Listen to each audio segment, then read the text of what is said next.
పోతన రచించిన గజేంద్ర మోక్షంలోని పద్యము. ఎవ్వనిచే జనించు జగమెవ్వని లోపల నిండు లీనమై, ఎవ్వని ఎందుడిందు పరమేశ్వరుడెవ్వడు, మూల కారణం బెవ్వడు, అనాది మధ్యలయుడెవ్వడు, సర్వము తానైన వాడెవ్వడు, వాని నాత్మభవునీశ్వరునే శరంభు వేడెదన్.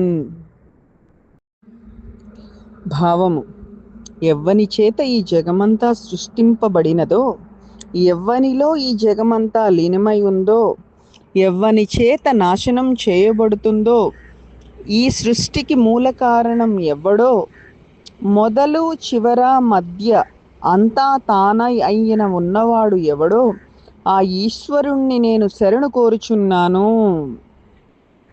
సందర్భం: పోతన రచించిన గజేంద్ర మోక్షం కావ్యంలోని గజేంద్రుడు మొసలి బారి నుండి రక్షించమని ఈశ్వరుణ్ణి ప్రార్థిస్తున్న సందర్భంలోనిది.